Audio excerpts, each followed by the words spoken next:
날마다 쓰는 나의 신앙일기 TV 데일리 큐티 나무의 향기입니다. 오늘은 골로새서 1장 24절에서 29절을 묵상하겠습니다. 나는 이제 너희를 위하여 받는 괴로움을 기뻐하고 그리스도의 남은 고난을 그의 몸된 교회를 위하여 내 육체에 채우노라. 내가 교회의 일꾼 된 것은 하나님이 너희를 위하여 내게 주신 직분을 따라 하나님의 말씀을 이루려 함이니라. 이 비밀은 만세와 만대로부터 감추어졌던 것인데 이제는 그의 성도들에게 나타났고 하나님이 그들로 하여금 이 비밀의 영광이 이방인 가운데 얼마나 풍성한지를 알게 하려 하심이라. 이 비밀은 너희 안에 계신 그리스도시니 곧 영광의 소망이니라. 우리가 그를 전파하여 각 사람을 권하고 모든 지혜로 각 사람을 가르침은 각 사람을 그리스도 안에서 완전한 자로 세우려 함이니 이를 위하여 나도 내 속에서 능력으로 역사하시는 이의 역사를 따라 힘을 다하여 수고하노라. 바울은 교회를 사랑했습니다. 그래서 교회를 위해서 자기 목숨까지도 아끼지 않았습니다. 바울은 자신을 교회의 일꾼이라고 말했습니다. 일꾼이라는 말은 종, 노예라는 말입니다. 그는 교회를 위해서 종으로 일한다고 말한 것입니다. 그렇다면 바울이 사랑한 교회는 무엇입니까? 그것은 예수 그리스도를 자기 주인으로 모신 사람들이 함께 모인 것을 말합니다. 그러니까 우리가 쉽게 생각하는 어떤 교회 건물을 말하는 것이 아닌 것입니다. 우리는 교회라고 하면 건물을 떠올리고 그 건물 안에 모여있는 사람들을 생각하는데 그 반대가 되어야 합니다. 믿는 사람들을 생각하고 그들이 한 곳에 모여있는 그 모습을 생각해야 합니다. 즉, 한 곳에 모이지 못했어도 같은 믿음, 같은 성령을 모신 사람들은 교회의 지체입니다. 그러므로 교회는 교파나 교단을 초월해서 예수 그리스도를 믿는 믿음의 형제 자매들을 총칭하는 것입니다. 더 나아가 오늘 본문에 교회에 대한 비밀을 말씀하고 있습니다. 26절에서 이 비밀은 만세와 만대로부터 감춰졌던 것인데 이제는 그의 성도들에게 나타날 거라고 말씀하고 있습니다. 이는 교회의 구성원에 대한 비밀을 말합니다. 구약 성경에서는 하나님의 백성을 이스라엘이라고 말씀하셨습니다. 그래서 이스라엘 백성이 아닌 외국인들, 즉 이방인들은 하나님의 백성에 속할 자격이 없었습니다.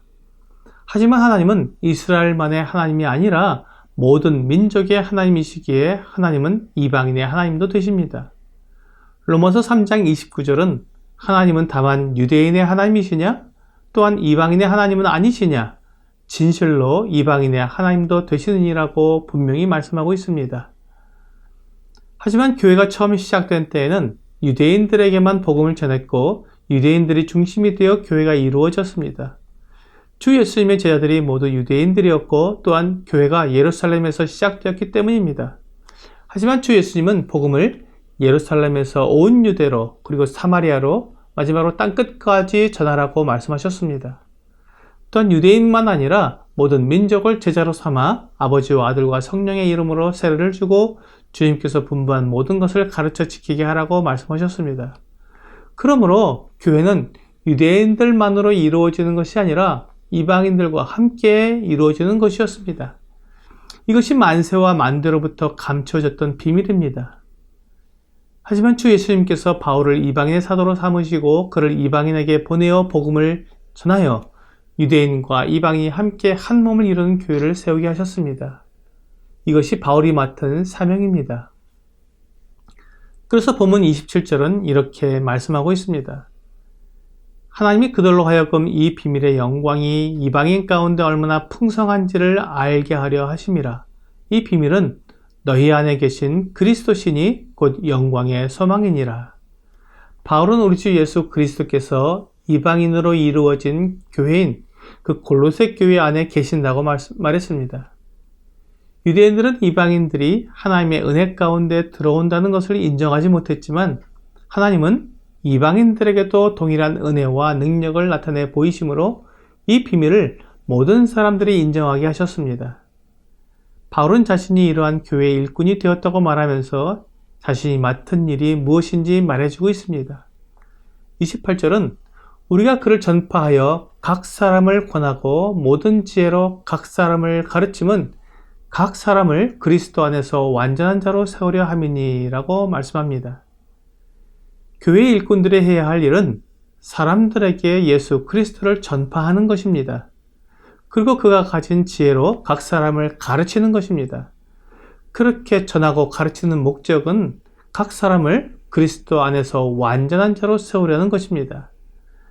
교회를 세우는 것은 바로 사람을 그리스도 안에서 완전하게 세우는 것을 말합니다. 건물을 크게 짓고 많은 사람들을 모으는 것은 부수적인 일입니다. 각 사람이 그리스도 안에서 완전하게 세워지면 그에 따라 사람들도 많이 모이게 되고 그렇게 되면 건물을 늘리게 되는 것인데 오늘날 이 순서가 바뀌는 것을 볼 수 있습니다. 건물을 크게 지으면 사람들이 모이게 되고 그렇게 되면 사람들을 가르치는 데 효과적이 된다는 것입니다. 그리스도의 일꾼들은 그리스도의 말씀대로 행하는 사람들입니다. 세상의 방법이나 사람들의 지혜를 따르는 것은 세상의 일꾼이요 사람들의 일꾼입니다. 이러한 사람들을 통해서는 교회가 제대로 세워지지 않을 것입니다. 고린도전서 1장 25절은 하나님의 어리석음이 사람보다 지혜롭고 하나님의 약하심이 사람보다 강하니라고 말씀하십니다. 사람이 하나님보다 지혜롭겠습니까? 사람의 생각이 하나님의 생각보다 더 깊겠습니까? 내 생각과 내 경험이 아무리 옳은 것 같아도 하나님의 말씀과 다르면 내 생각과 경험을 버리고 하나님의 말씀을 따라야 합니다. 그리고 맡은 자에게 구할 것은 충성입니다. 하나님이 세운 교회의 일꾼이라면 마땅히 충성해야 합니다. 마음을 다하고 목숨을 다하고 뜻을 다하고 힘을 다하여 사랑으로 일해야 합니다. 주의 성령께서 우리에게 능력을 주시고 지혜를 주셔서 우리가 맡은 일을 감당하게 도와주십니다. 그러므로 교회 일꾼은 폭넓게 말하면 성도들을 그리스도 안에서 세우는 모든 사람을 가리킨다고 할 수 있습니다. 내가 다른 성도에게 위로의 한마디를 건네거나 병들고 어려운 일을 겪는 성도들을 위해 기도한다거나 성도들이 쾌적하게 예배를 드리도록 예배당을 청소한다거나 그 어떤 일을 하더라도 그 목적이 성도들을 세우는 일이라면 그는 교회의 일꾼입니다. 그리고 그는 최선을 다해 그 일을 해야 합니다. 오늘의 적용 질문을 보겠습니다. 교회를 위해서 나는 어떠한 수고를 하고 있습니까? 우리가 교회를 위해 하는 수고는 어떠한 것이라도 다 주님께서 기뻐하십니다. 하나님의 말씀을 전하고 가르치는 일, 기도하는 일, 청소하고 정리하는 일, 아이들을 돌보는 일, 밥을 짓고 설거지를 하는 일, 전도하고 따뜻하게 인사하는 일 등 모든 것이 교회를 세우는 일입니다. 오늘 내가 하는 일이 다른 사람들을 그리스도 안에서 완전하게 세우는 일이 되도록 최선을 다하고 주님을 의지하는 여러분과 제가 되기를 주 예수님의 이름으로 기도합니다.